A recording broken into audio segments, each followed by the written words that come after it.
never got to kill.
I need to tell everyone what happened at Drake's Spine, and I'm going to need Otto's help.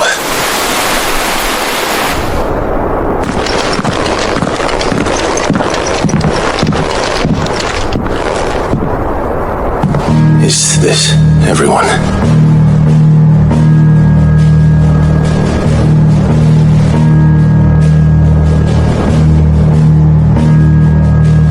As I'm sure you've all guessed, the crystal which now commands the eastern skies was summoned by Ultima.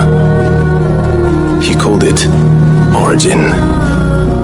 Though the significance of that name is as yet unclear. What does it matter what it's called?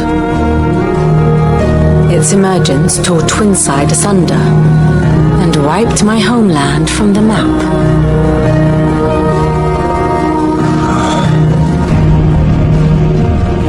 Mention of the Dominion spires can be found in the oldest of Valisthean records. But to the best of my knowledge, none provide any hint as to their true nature. That they would prove the horns of some slumbering demon. Well, the Dominion's demise was at least quick. Elsewhere, the Republican army cannot hope to contain the chaos engulfing Randalar. Canberra is in flames, and the Empire. Our allies are crying out for answers. I've sent the curse breakers to give them what assurances we can, but right now that amounts to fuck all. They wouldn't be able to stop what the skies have started in any case. People here and across the realm grow sicker with every passing day.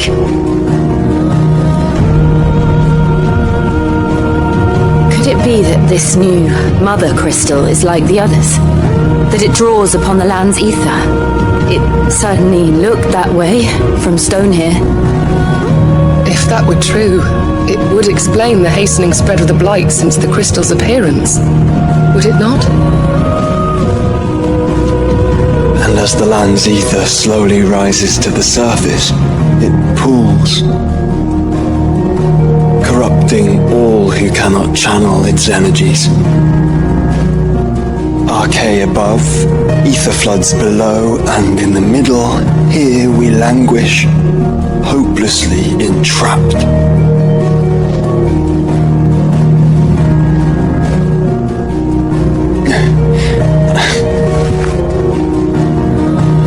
It's all right. When we faced him at Stone here, Ultima told us his true power quickens in the halls of Origem. Needless to say, we cannot allow that to continue. If we are to stop him, we will have to find a way into the crystal. How are we going to manage that then? It's up in the sky. And fast as she is, the Enterprise can't fly.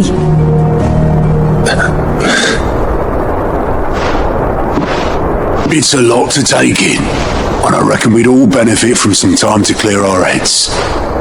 The answer will come to us. Don't you worry.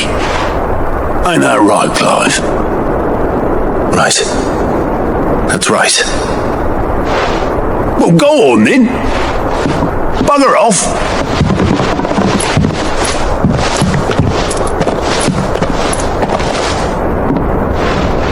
Same goes for you, Clive. You won't solve anything like this. Trust me. Go and get some fresh air, eh? Thank you.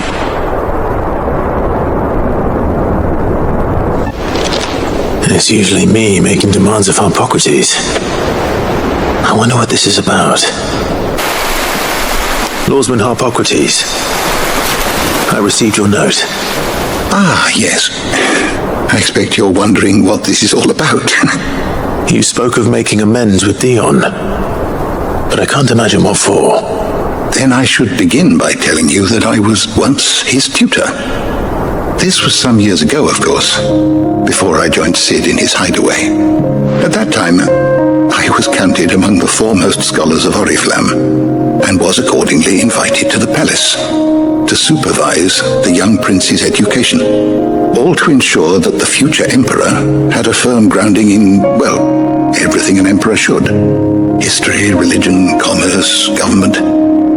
Alas, our time together was cut short when Dion left to join the Dragoons, his studies no longer being deemed necessary. I had not expected to meet with him again, least of all here. Have you spoken with him? No, I have yet to find the right moment. His Highness always seems so preoccupied, especially when alone. I would not wish to disturb his ruminations with idle words of greeting. Not when I know he dwells upon the evil Ultima had him commit in the Dominion. The guilt weighs heavily on him, I know. But as you say, that was Ultima's doing. Surely you can't blame yourself. When I first met him, it was not guilt, but his people's expectations that weighed heavily upon him. And I did nothing to ease that burden. He bore it alone, until the day he could not bear it any longer. It is one of my greatest regrets that I only ever offered him my wisdom, when what he truly needed was friendship. The blame for Dion's transgressions lies not only on his shoulders, but on mine. I see. I'm ready to help you in any way that I can. Then I beg that you bring me a wild wyvern tail. Apothecaries across the ages agree that even to glimpse such a flower is to be granted inner solace. Fabulists and fraudsters all, of course. But there is oft a seed of truth to be found where even the most outlandish opinions align. Well, it can't hurt to try. Where can I find this flower? And how will I know it? You have seen cultivated wyvern tails before, I trust. The lily-white blossoms from whose roots the poisonous ink for the brand is distilled. It's all right. I'll find you a wyvern tail one way or another. Thank you, Clive. And please, be safe.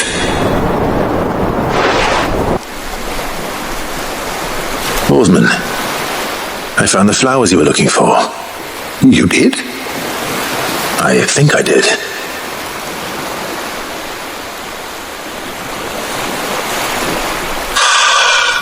You did indeed. My dear boy, thank you. You wanted to make Dion a gift of one, did you not? Shall I invite him to join us? Oh, I don't... It's no trouble. I'll go and fetch him. Your Highness, would you do me the honor of accompanying me? No. It is time, then. No. Only to the shelves. Our lawsman has something he'd like to give you. Master Hippocrates. No. I dare not show my face before him. Not after everything I have done. I have taken countless innocent lives. And ruined countless more. All because I was weak. I have sworn to atone for my crimes or die in the attempt. But were I to meet with him again, and see in his eyes what I have become, I fear that my resolve might falter. Then that is all the more reason to do it. Test your resolve. Prove to yourself, and to him, how strong it truly is.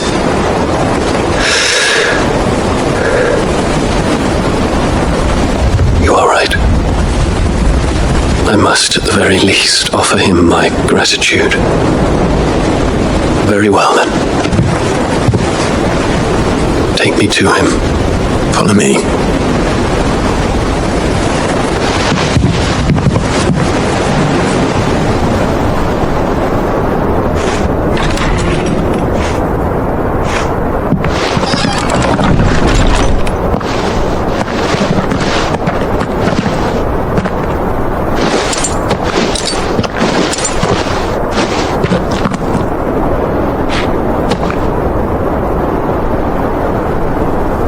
Even now, I hesitate to approach him. What must he think of me? You'd be surprised.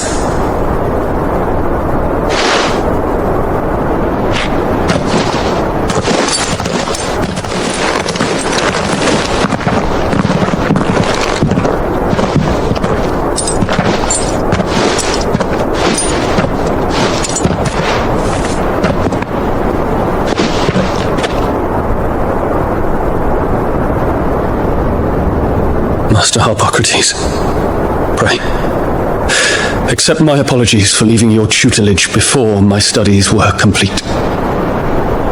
Your lessons opened my mind to a world quite unlike the one I had imagined from within the gilded confines of the palace. And I shall be forever grateful for the efforts you made to enlighten me. Lift up your head, Your Highness. The deeds of youth require no apology. That you took the time to visit me says much about the man you have become. Now, there is something I would like to show you.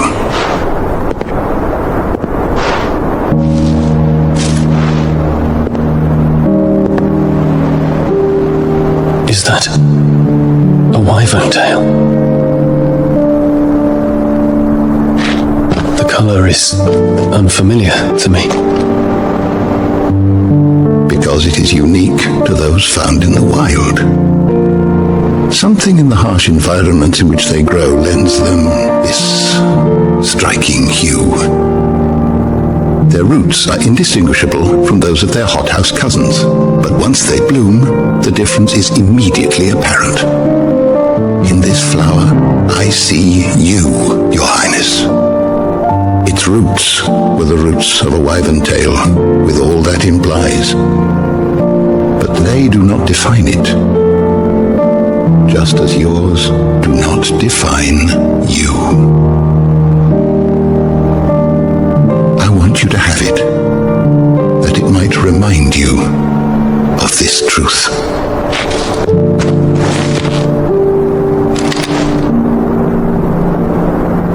Master Harpocrates, I would ask of you a service. Keep your gift until I have fulfilled my duty to the realm, for only then shall I be deserving of it.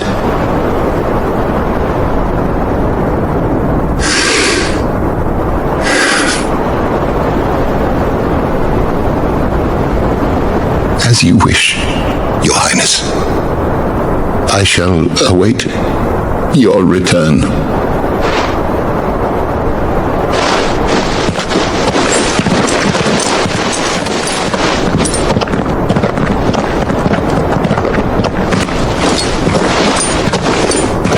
Our roots do not define us. No wonder my stepmother didn't like him. For reuniting me with memories I had thought long lost.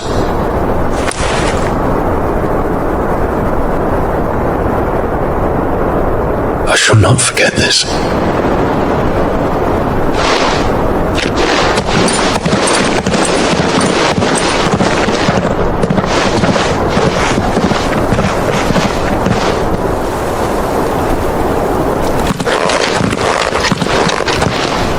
Thank you, Clive. Were it not for you, I fear I might never have found the right moment to speak with him. Not to mention the wiven tales. I shall plant their seeds, that I might not disappoint His Highness upon his return. I hope the soil in the hideaway is to their liking. Why, these flowers bloomed in the bleak, black wastes of Waloed. I'm sure Nigel's yard will suit them to a T.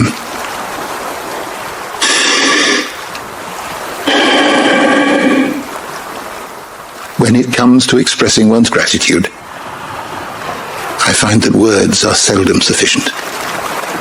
Here. What's this? A stolas quill. Or more precisely, my stolas quill. 'Tis said that an owl's feathers are steeped in the wishes it hears over its long lifetime. All those words just waiting to pour out onto the page. So consider this my wish for you. That one day you may put down your sword and pick up that pen. Well, when that day comes, I'll certainly have a lot to write about. Thank you, Harpocrates. It shall have pride of place in my chamber. Clive, my boy! Rutherford informs me that we owe you our thanks. Hadn't intended for you to get involved, but such are the times we live in, huh? I would have done the same for anyone else. You're far too modest, Clive. You'd make a terrible nobleman. But tell me, is the realm truly in as dire a state as Rutherford suggests? From what little I saw, you were right to be worried. I suppose I should have expected the worst. But I was rather hoping the great and good of the realm might have things a little more under control. Alas, it seems that firm leadership is in short supply these days, and without it, the people are bound to lose their way. We must move quickly. But where do we start? True, the challenges that face us are many, but in my estimation, there are two key areas to be addressed before any other. The realm's armies and her larders. As you've seen firsthand, it's every man and woman for themselves out there. Certain cities have banded together to try and maintain some semblance of order, yes, but such cases are few and far between. And yet, the only remedy for the chaos that faces us is unity. A unity that transcends even the borders laid down by our ancestors. In short, if Storm does not stand together, she will fall apart. But how would one even begin to unite the realm? The armies, my boy. As I told you already, we begin by restoring order among the ranks of those sworn to maintain it. Sadly, I doubt I could convince even the lowliest gaggle of privates to dig a latrine together. But I do know someone the high commanders have been known to listen to on occasion. Field Marshal Eugen Havel. I thought he was retired. He was, until an Akashic army tore through Randalar and killed most of the rank and file. There is no man alive more capable. Literally. And as luck would have it, I've already spoken with him on the matter. Of course you have. And he's agreed to help. On one condition, that he first speaks with you personally. Havel has always been a man of frustratingly rigid principle, and he has certain qualms about clasping arms with an outlaw. I extolled your many virtues as best I could, of course, but the old goat was adamant that he be allowed to appraise you in person. You don't mind, do you, my boy? Of course not. As long as chaos reigns, we will never build a better world. I'll do whatever it takes. And if the Field Marshal wishes to speak with me in person, then so be it. That That's the spirit. I'll leave for Randalar at once. Would you send a Stolas? Of course. Rutherford is already in the Dhalmekian capital. I'll have him tell Havel to expect you forthwith. Excellent. Thank you, Uncle. No, thank you, Clive.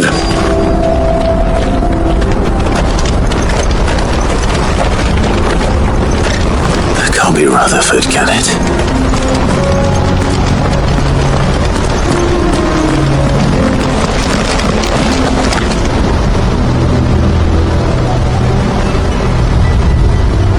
Turncoats and cowards, the lot of you! If it's a fight you want, it's a fight you shall have! Allow me. I don't need your... Please, Field Marshal, oblige him. This won't take long. You're right. It won't. Men, finish him.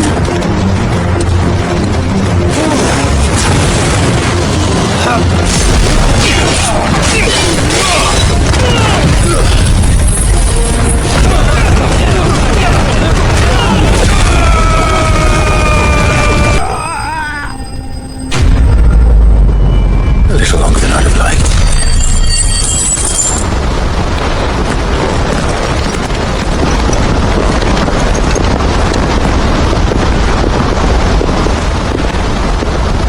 Field Marshal Havel, I presume.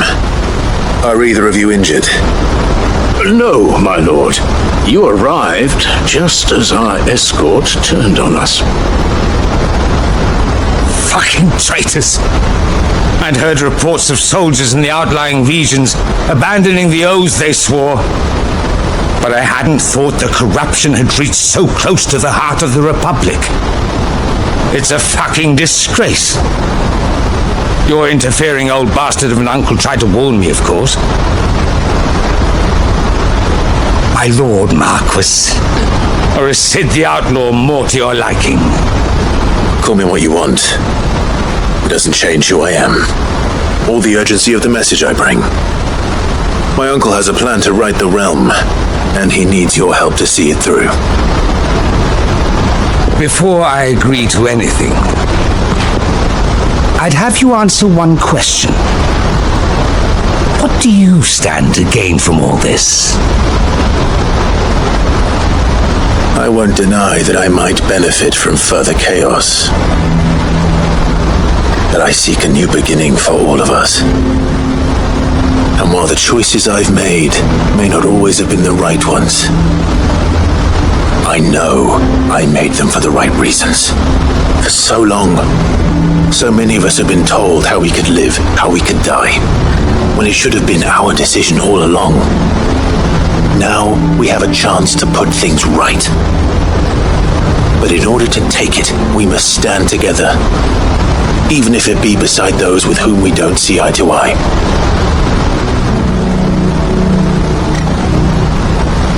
Certainly not the words I expected from an outlaw. But perhaps your uncle was right.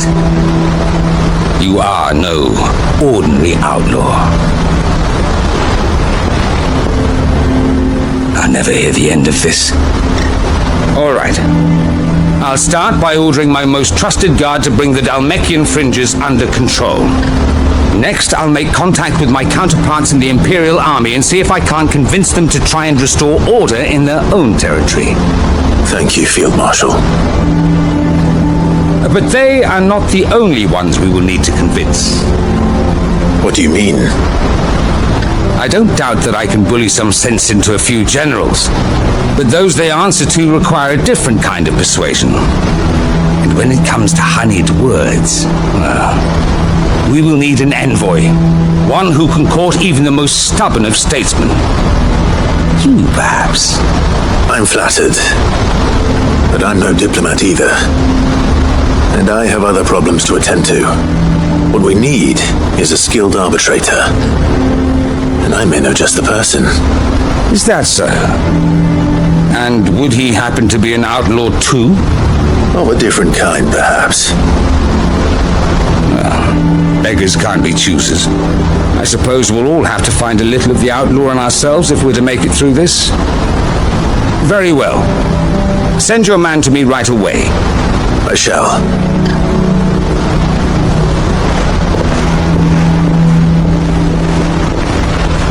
My Lord Marquis.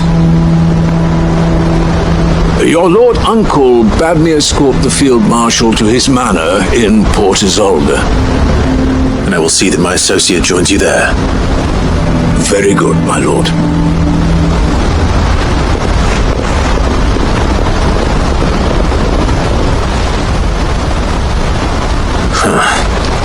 An envoy. I'm not sure I'm the man to talk anyone round. I can barely convince my brother to take his medicine. No. This is a job for someone with experience.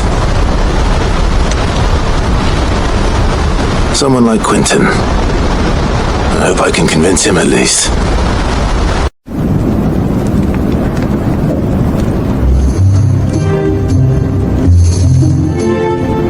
And how, pray tell, will we get that grain to the capital if the roads are still overrun with akashic? You'll find another bloody road. I only have so many men, and I'm not about to send them headlong into an ether flood. That is, unless you'd have them turn as well. Well, I'd certainly eat less. Says the man with a belly bigger than a band of curls. My soldiers actually need their rations. Without any food to keep them going, they'll be dead even before you've sent them on your fool's errand. If I may, gentlemen, perhaps I might suggest an alternative approach. Though supply routes are indeed disrupted, there is no shortage of ships. Indeed, they bob away in every bay from here to Randalar, awaiting a safe haven. Allow them to make port and fill their bellies full of grain. And once those who crowd the cities are fed, ferry the displaced back to the countryside to work the fallow fields. But I'm sure that you wish to continue your discussion. Forgive the interruption. Two such firm friends as yourselves need no help from the likes of me. Rutherford spoke fondly of the great bond between you. Us? Friends? I can't stand the man! Clive, I'm beginning to question the quality of the company you keep.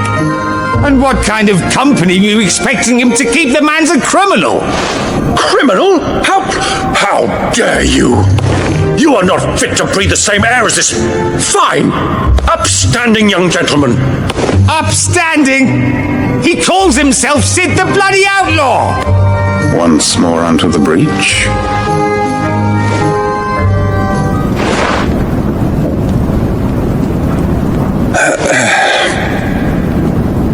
Shall we begin again? What we seek here is not to create a new nation, nor to claim the thrones of those that already exist. We wish simply to bring stability to the realm that mankind might weather the current storm. And to do that, we must convince those in power, the generals, the statesmen, the nobles, that our cause is just. There will be disagreements, yes, and I imagine some resistance, much resistance. But we cannot let that deter us. If we show them the path, show them that we walk it ourselves, then I am confident they will follow. The fate of the world lies in my nephew's hands, but the well-being of her people lies in ours. And we must not squander the chance that Clive has given us. Uncle Byron, aye. Now, with that settled, let's move on to the signing of the Accord. For what great moment in history hasn't been accompanied by a little ceremony?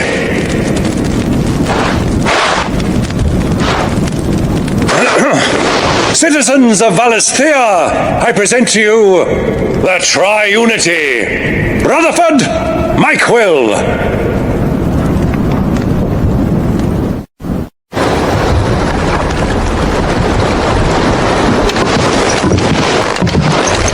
Well, my boy, the stage is set. That it is. This is the role you were born for. Now I ask only that you trust in the talents of your supporting cast. We shall play our parts to the best of our abilities, that you might have the opportunity to shine. I want you to keep this signed accord as proof of our faith in you. I will. Thank you, Uncle.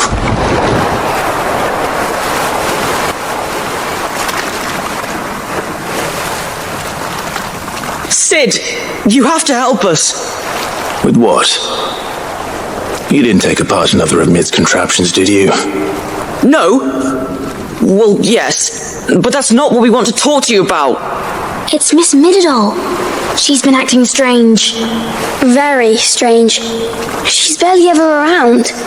And when she is, she acts like we aren't even there. Her head's in a crowd. In the clouds. And that's what I said. In the clouds. Well, she does have a lot on her mind. When did you last see her? Not long ago. Right after she got back from saving you from Stonehenge. Then it's probably just about the Enterprise. It did take quite a battering on the way there and back. You didn't break it, did you, Sid? You really should be more careful around Miss Mididol's inventions. Oh, don't listen to her. Even if you did break the Enterprise, you could put it back together, couldn't you? But who's going to put Miss Mididol back together? She seems really sad. Why don't I go and see if I can cheer her up? You do that? For us? She's in her dungeon. Don't scare him. It's not a real dungeon. Thanks for the warning. Nid, if you have a... That's it! I knew it! The answer was right here under my arse all along! If this doesn't see it to the skies, nothing will! To the skies? You aren't trying to give the Enterprise wings, are you? What else would I be doing? The children seem to think you're avoiding them. They're worried about you. Is this really so important that you need to shut yourself away from everyone? The Enterprise is already the fastest ship in the realm, and that's with the sea beneath her. But what if she weren't bound to the waves? What if she weren't bound to anything at all?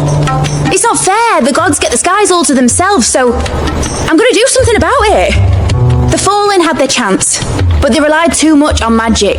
And see where that got them? But not me. I've discovered how to do it without. Well, almost. First I need to make a prototype. And is that a one-woman job?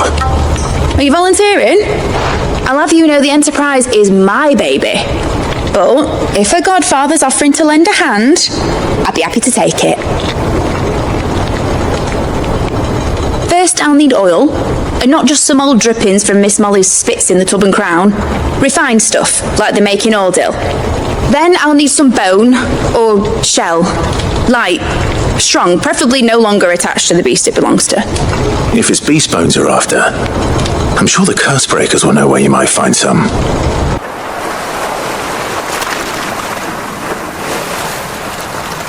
Mid, tell me this is all you need.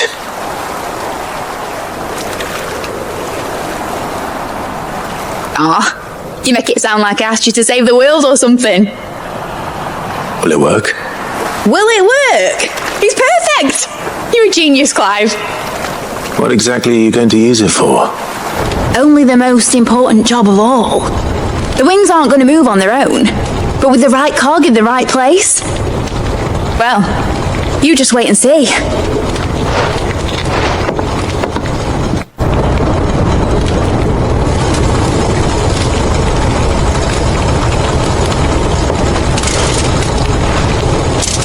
That should do it.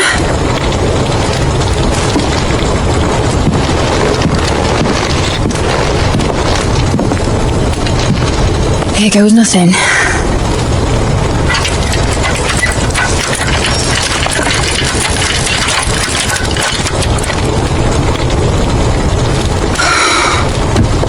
Titan's tits. It wasn't supposed to fly, was it? Of course it was supposed to fly. Wouldn't be much of an airship if it didn't. Honestly, these bloody engines are driving me mad. I was so sure this would be the day she soared. The mithril engine was made to make dreams come true. But maybe this is one dream the world's better off without. Show folk how to take flying. It won't be long till they're raining death down on each other. People will lose their homes. Children, their mums and their dads. Like I lost mine. I'm sorry. So am I, Clive. So am I. Sorry that I have to choose. Do I follow my head, or do I follow my heart?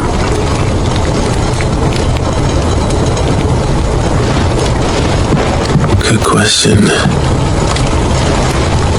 The first time I stood on the deck of your ship, felt the wind in my hair.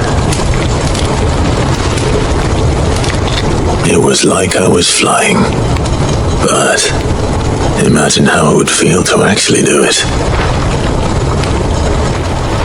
My dad always said there were two ways of living life. Chasing a dream or shuffling to your grave. And he were right. Right about a lot of things. Not that I like to admit it. People need dreams to chase. Especially in a world like this.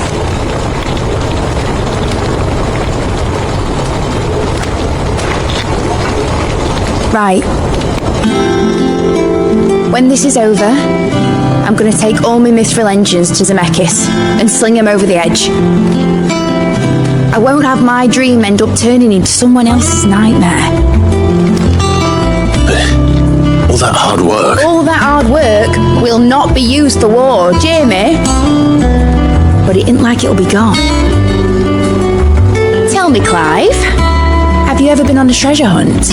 Not since Joshua and I were boys. Why do you ask? Because I'm going to bury the engine schematics and leave behind a little riddle telling people where to find them. A really hard one, so that only the most dedicated dreamers will ever be able to work it out.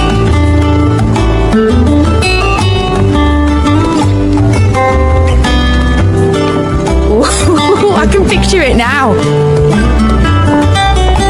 Some daft general squinting at the words with a gormless expression on his mug. Like that one, yeah. Right.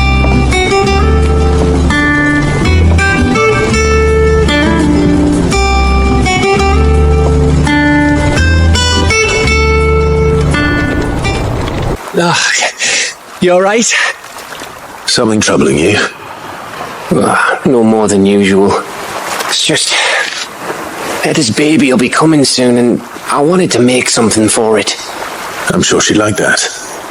Back in the north, families would always make gifts when a bairn was on the way.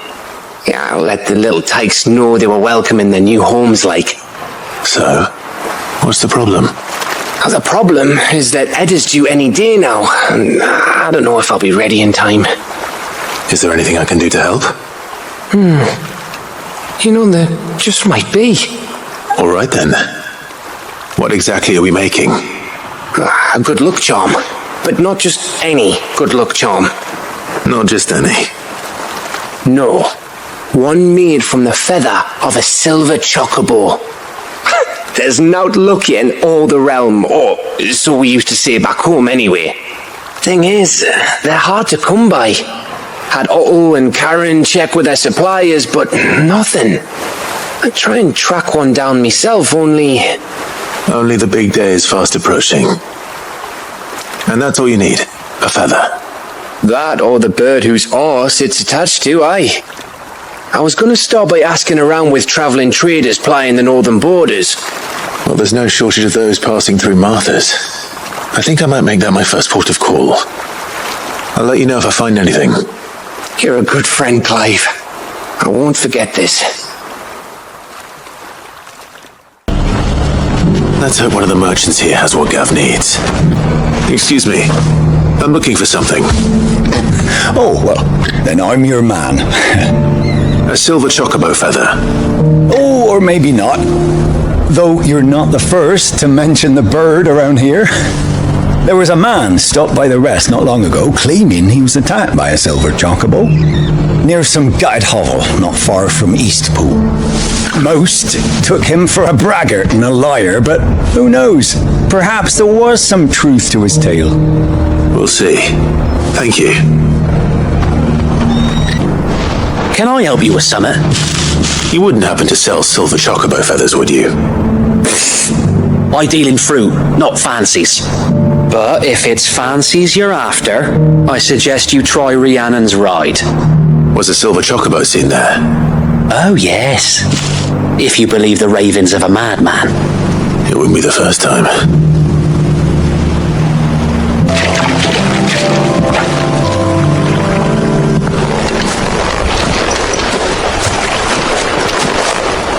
More tracks. And these look fresh. The chocobo was here. And recently. Perhaps it still is.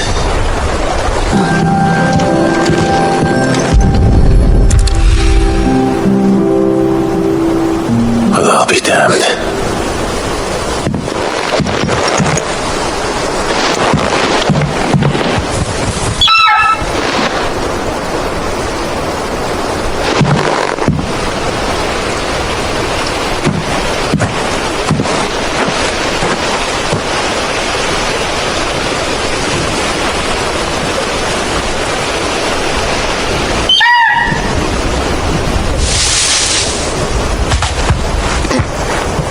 It's all right. I'm not going to hurt you. Just borrowing a feather for my friend.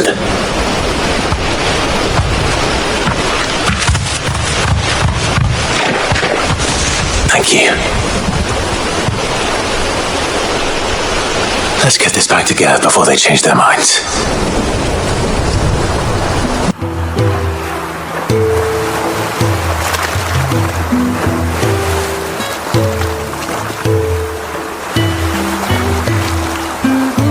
Clive, you're back. How'd you get on? Any luck? Any luck, you say? Crystals crack. Is this what I think it is? Where in the hell did you find it? It's a long story.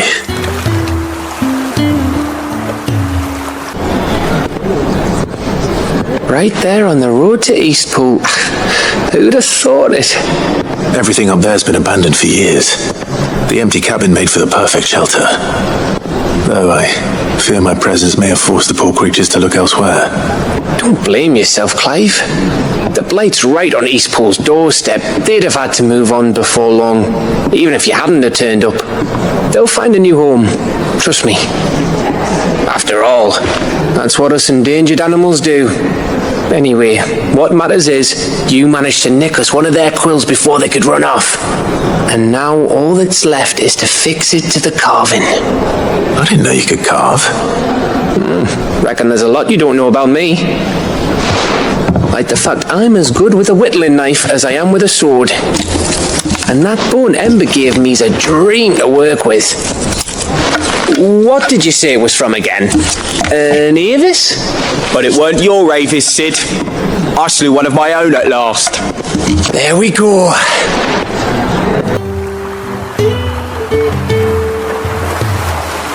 What do you think? I think if you ever hang up your scouting cap, you'll be able to make an honest living. Oh, will I? I should go and see if Ed is awake. Give it one burst. You can give it to yourself. Come on.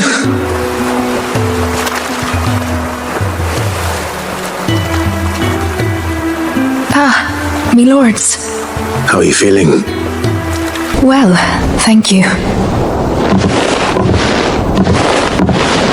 Is something wrong? Wrong? No, nothing like that. What it is... Go on, please.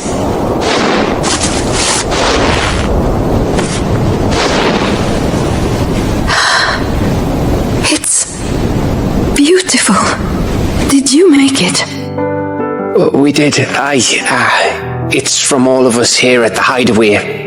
Your new family, like. It's a good luck charm. We may come up north when a bairn's on the way. I mean a baby. To let him know that they're part of the family too. Oh, I hope you like it. I don't know what to say. I thank you, my lords, for everything. If there's anything you need, just let us know. I will. Clive, fancy a swift off? I'm thirsty. I could be convinced.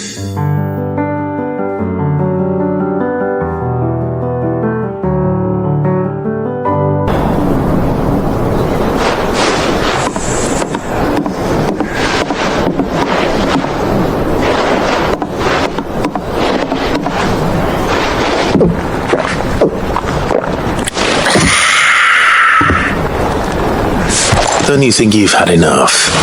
No, we're celebrating. I'm gonna be a father. I think Edda might have something to say about that. You know what I mean. Bit of light in these dark times.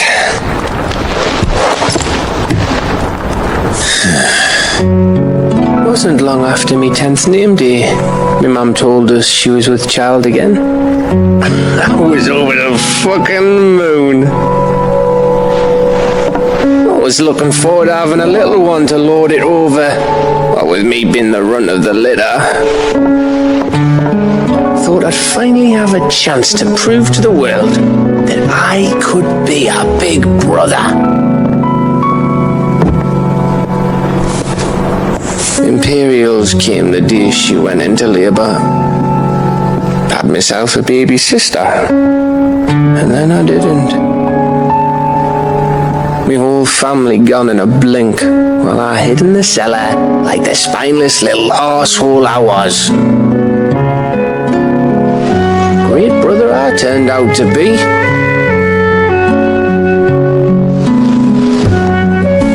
I'll never be a leader.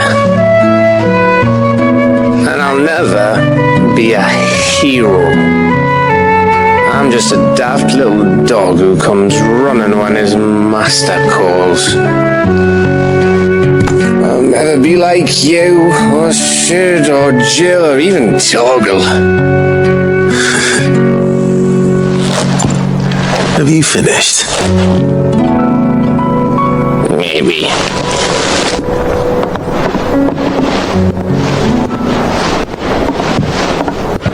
Do you know why you're our best scout?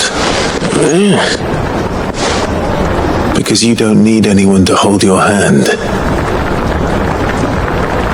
Without your resourcefulness, your courage, your determination, I don't know where we'd be. Maybe hanging off a cliff like, That was only the once. Exactly. You learned from it. And here you are after Founder knows how many missions, stronger for everyone. And let's not forget Rosalith. Who was it who freed me from the dungeon? Who was it who ran to Jill's rescue? That would be me.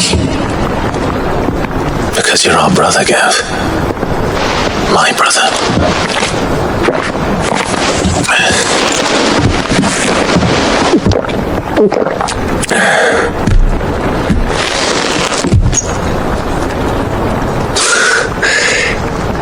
Your brother.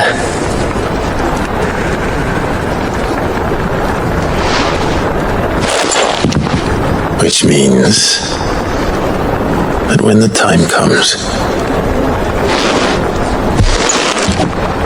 I get your room and your sword.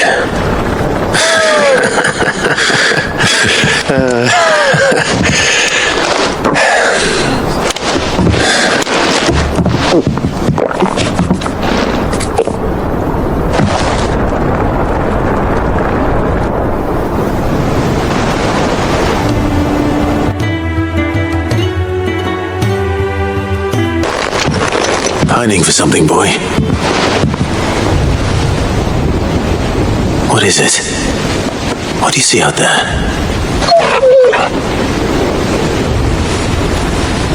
I never did ask where you got that anklet of yours.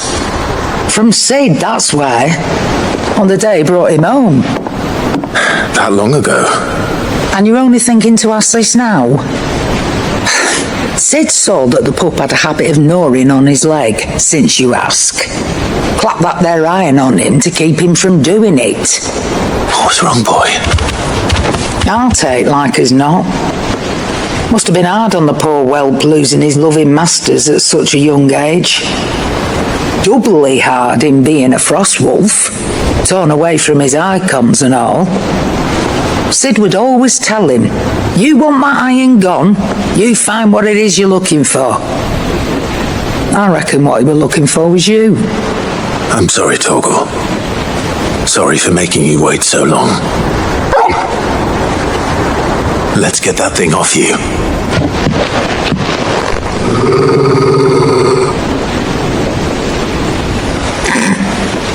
Doesn't sound like he wants it off. Indeed. You miss Sid as much as the rest of us, don't you?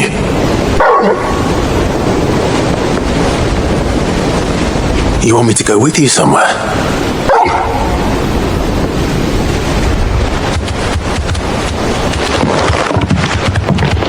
Quick, aren't you? Glad you've been paying attention. Not nearly as much as you have, Lady Karen. Aye, good thing and all. It's not like Gav would have kept him in nuts and rubbed his belly these past 10 summers. Your kindness is appreciated. You've been a good friend to him. Only because he doesn't talk back like the rest of you. Go on now.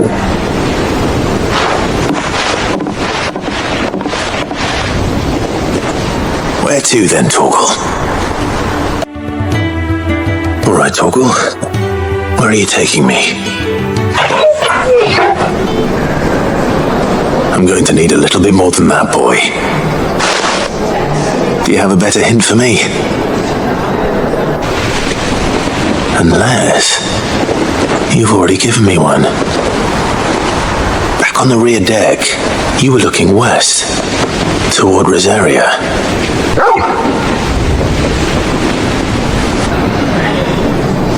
Why don't we try the rookery?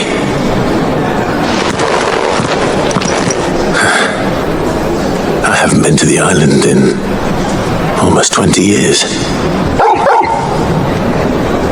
To Port Isolde, then. Fingers crossed the old mooring is still there.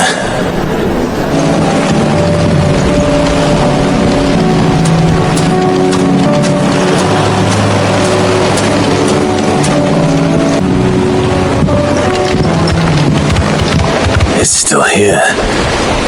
After all these years. Not smaller than I remember. And you're a lot bigger. You might have to swim, boy.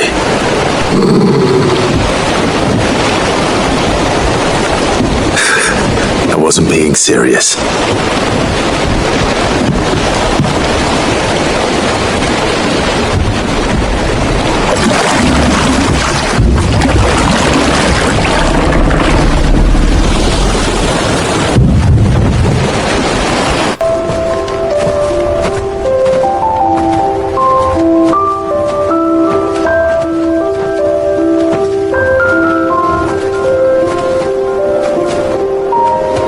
Here we are.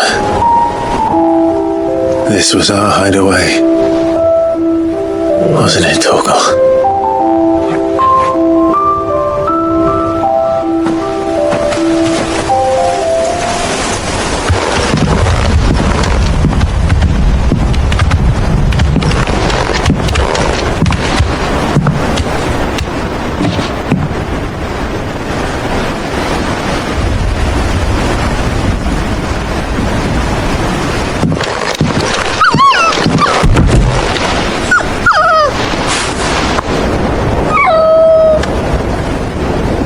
Coming here helped me to forget who I was. Or wasn't. Prince, Shield. Son his mother could love. Had I been any one of those things? Perhaps.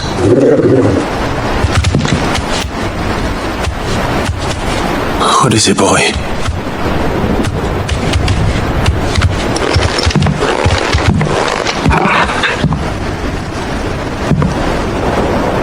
This is all from the castle. And Phoenix Gate. Did you bring these here?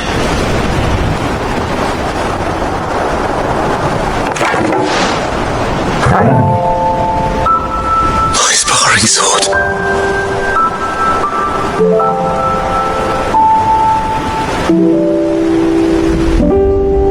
Well.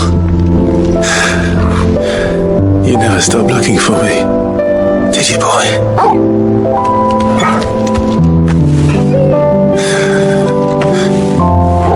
Thank you, Torgal, for never giving up, for never forgetting.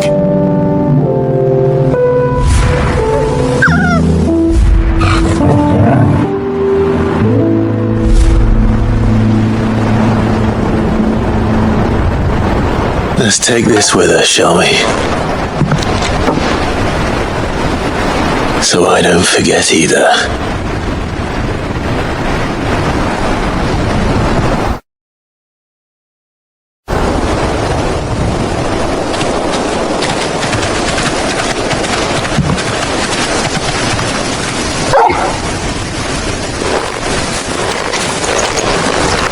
That's not the way back to the boat, Torgal.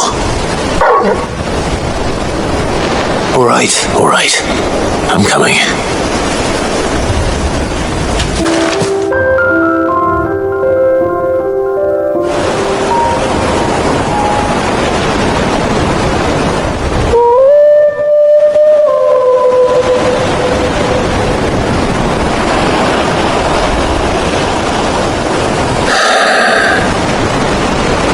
People always talk about the importance of putting the past behind you.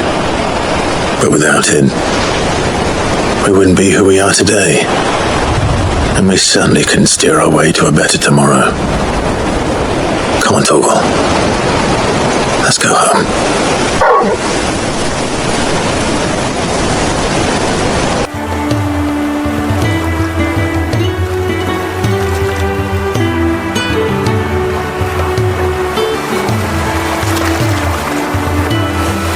Joshua, what's wrong?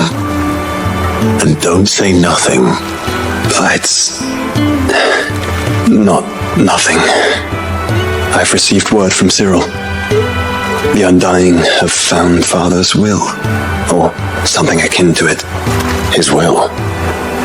How and where? In the crypt beneath Rosalith Castle. After Kupka was kind enough to drive out the Imperials, the Undying took the opportunity to recover what relics of the Duchy yet remained. And in the process of doing so, they found a letter from Father. I'm surprised anything survived down there. Cyril asked that I join him in Tabor at my convenience. I have been meaning to go, but would you join me? Of course. I want to know what's in that letter as much as you do. Very well. I am ready to leave when you are.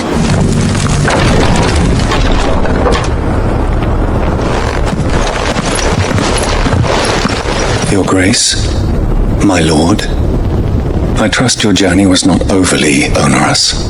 Cyril, you found a letter from Father? Yes, I have it here.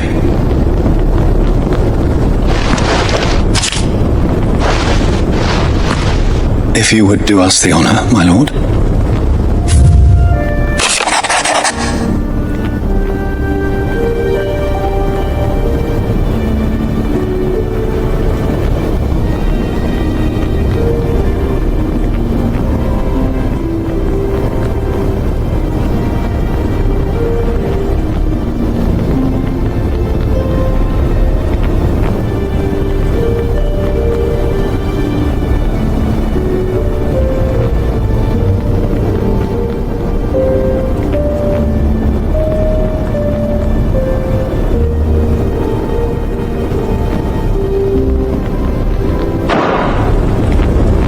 inheritance.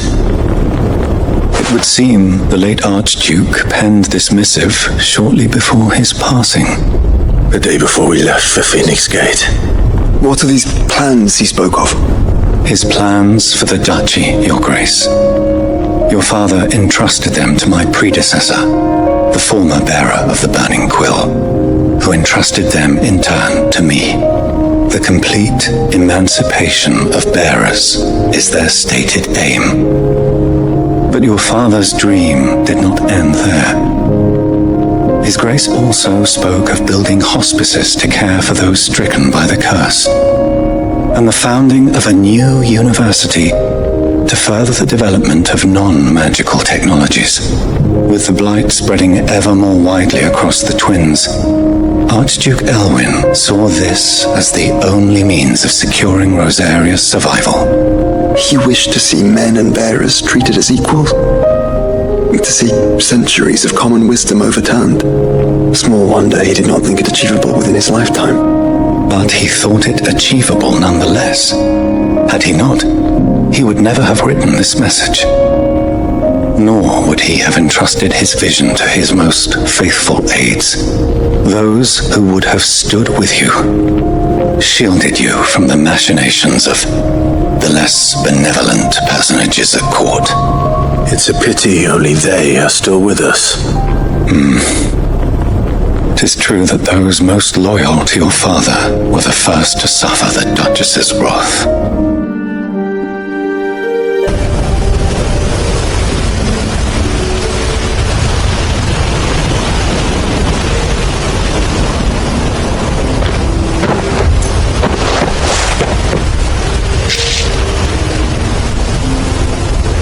Father always fought for what he believed was right.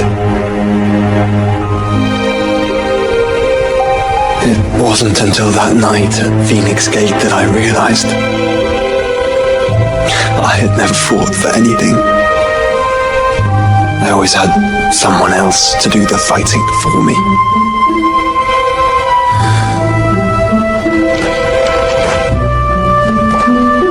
No matter how fate conspired against him, he never lost heart, never looked back, never stopped fighting. To me, he was the greatest of men. And I've been trying to live up to his ideals ever since.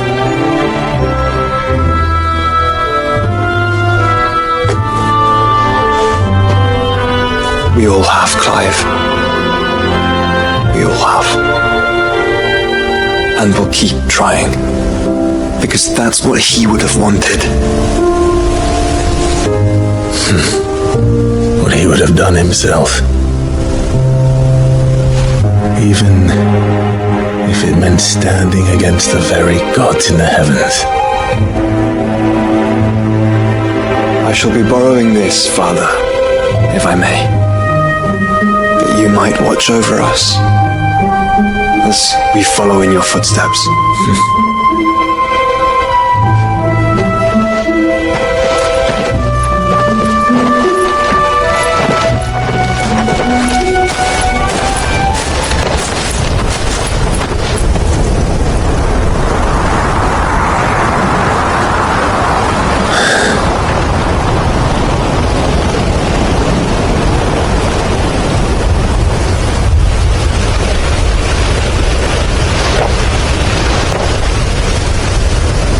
We won't lay you down.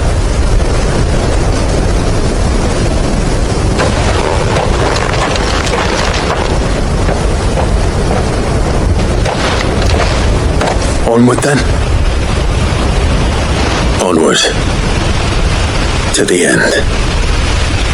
And to a new beginning.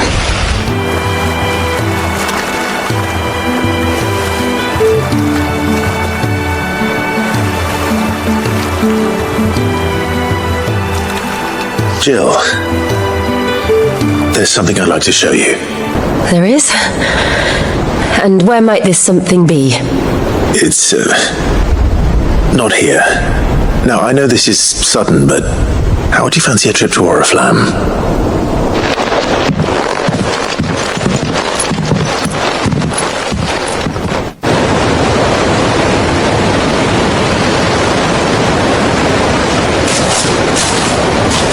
There are so many. This is what you wanted to show me.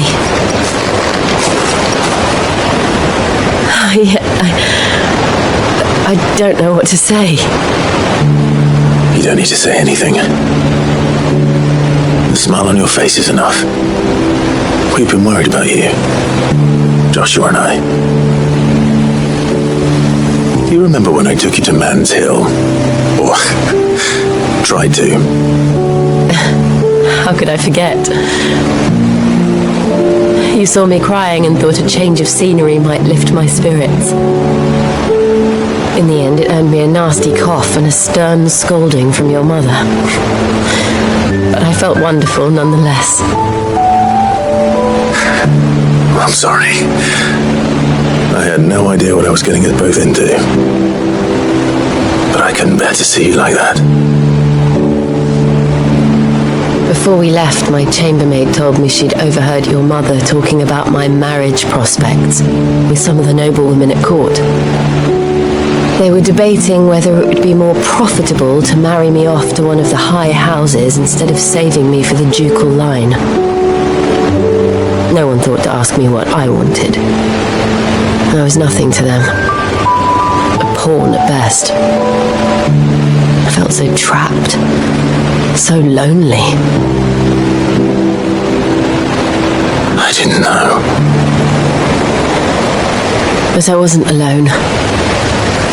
You were there. Your hand in mine as we ran for those oaks. And I knew then, no matter what happened, I would be all right. I'll never forget that feeling.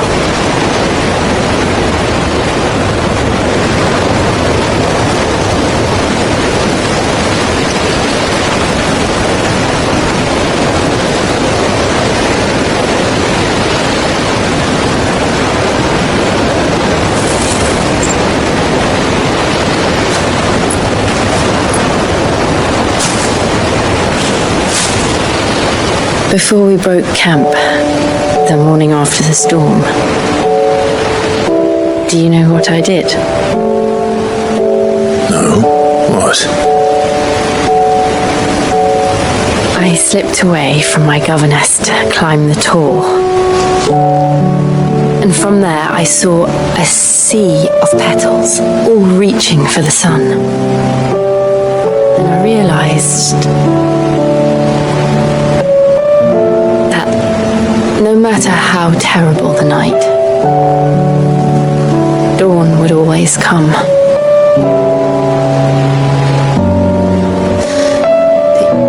That you would always come for me. And you have, again and again.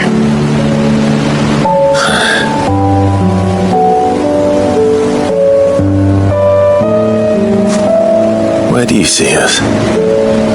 When all this is over?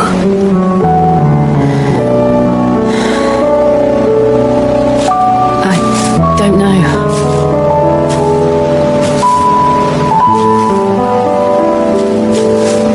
Not here, though.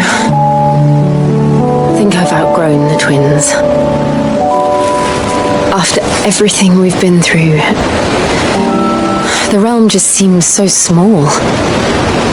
I'll need some space to spread my wings.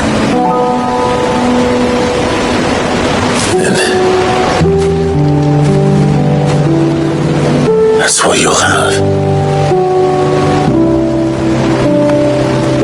And I'll stop at nothing to see that you do.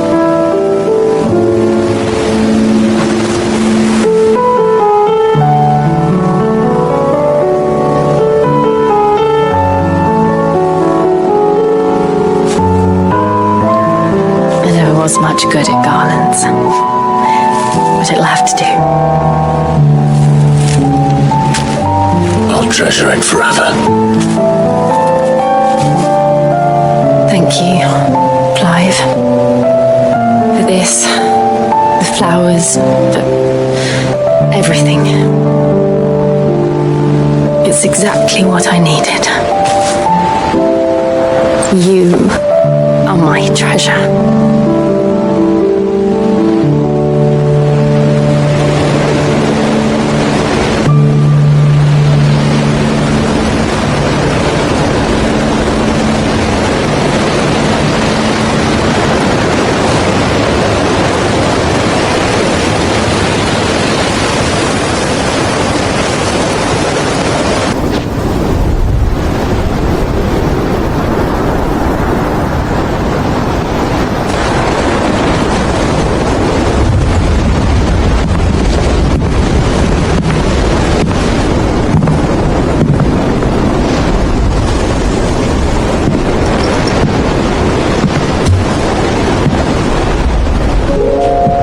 Ultima may have created us, but he doesn't make us who we are. Only we can do that. And if he would have us fight for our survival, so be it. It's what we've been doing all along. Much like Ultima himself, it would seem. His new world being naught but a means to survive. And so, we must contend to decide which of us shall inherit the land. Should Ultima prevail, it will mean death for us all. Of that, we can be certain. But even should he fail, what world awaits us?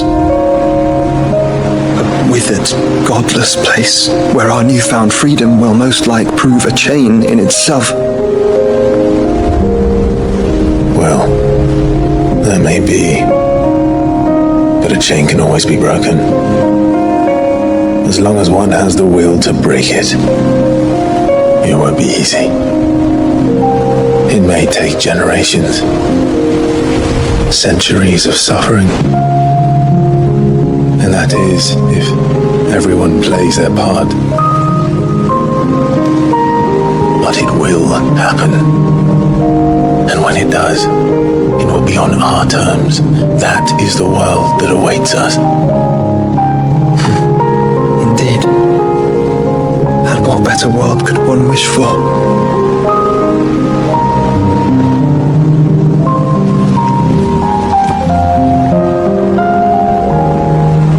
But first, we have to reach that crystal.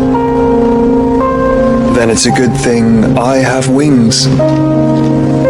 You can barely stand, let alone fly. And only the Founder knows what horrors await in those skies. You certain about this? Am I certain?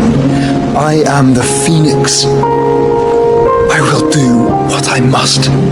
This is our fight. Remember.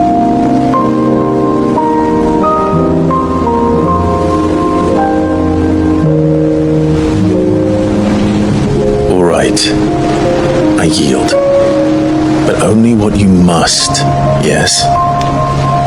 I'm still your sworn shield. That you are. And what of my wings? Lest you forget, you go to stand against a god. I would not have you succumb to fatigue before the fight begins. Ifrit, your brother mentioned that some few of the dominants who had lost their power to you were still able to prime. Is that true? It is. But their icons no longer submitted to their will.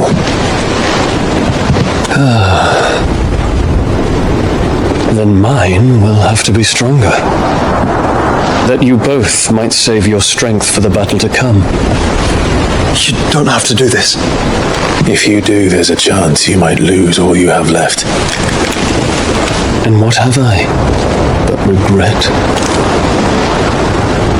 My life ended in the Dominion. I fear death no more. Besides, I would have words with Ultima. He has much to answer for.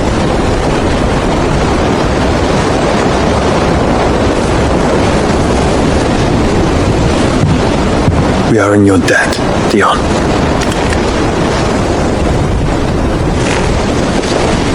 We can speak of debts when this is over.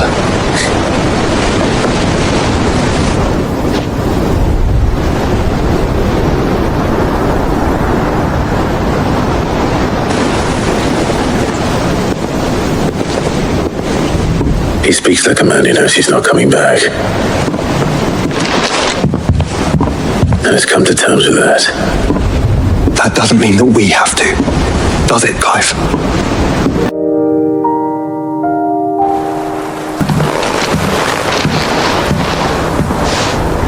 Come to wish on a star.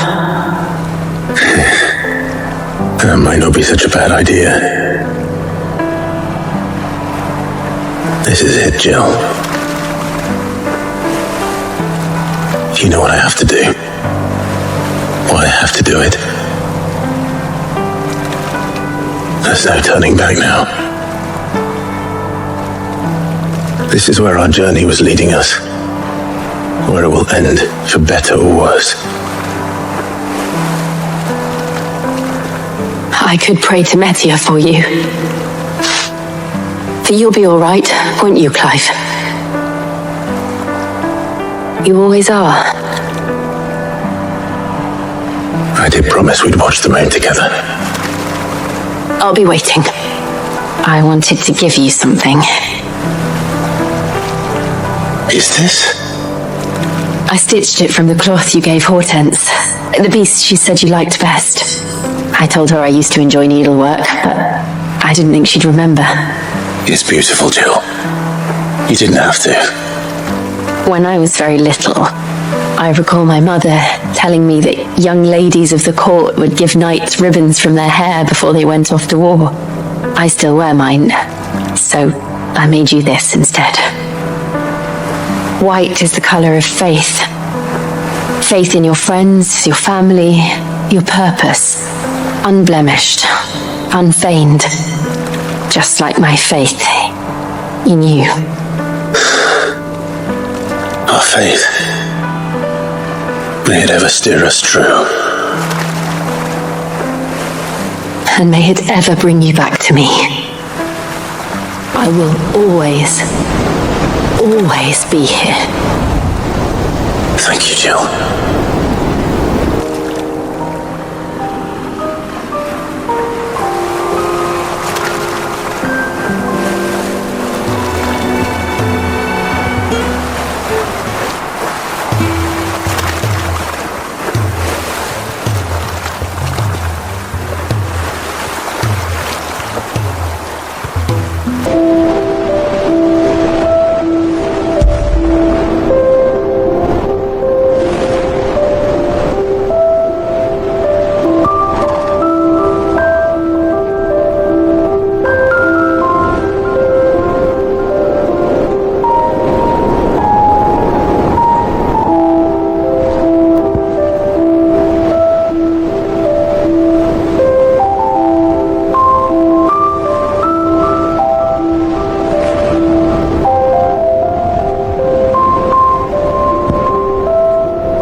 sure you do this time? Oh, and while you're at it...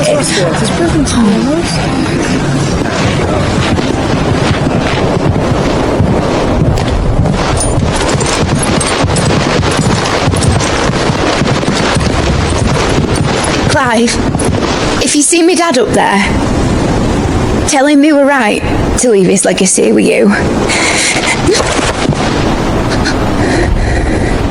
Tell him he'll be in the front row. There's no way he'd miss this. Well, behave yourself, mate. We'll see.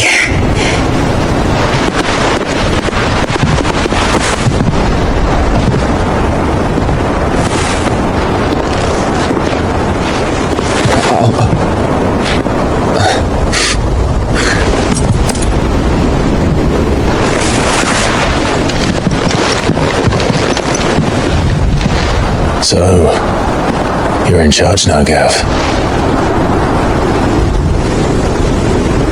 And what does Taya have to say about that? Come back before she finds out, eh?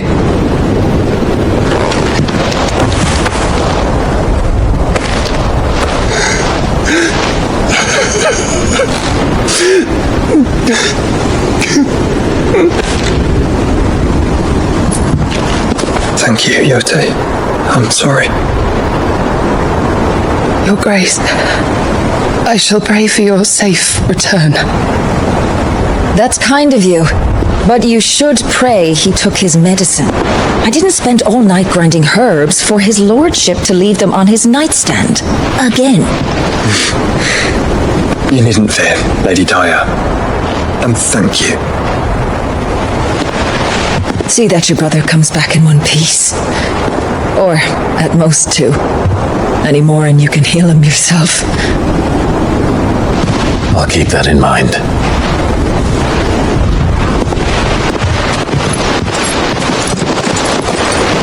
Well, there's nothing to say that hasn't already been said. But that's never stopped me before, so just you do what needs doing. And don't worry about us. We'll do our best, Uncle. That we will. If that is all? Not quite.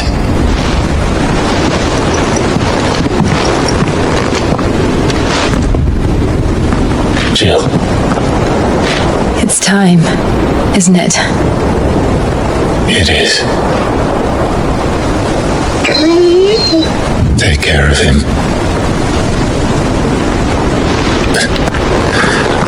And you take care of her too, boy.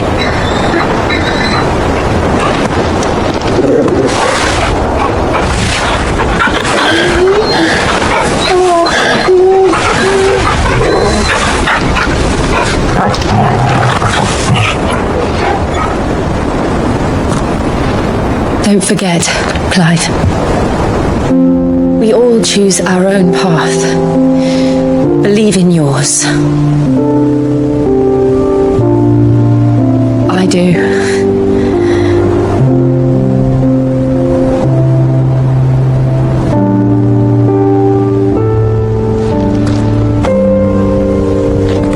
I'll be back. I promise.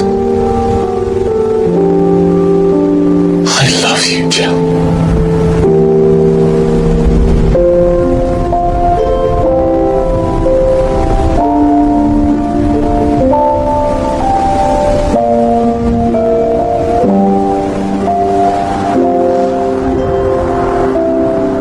I know. I love you too.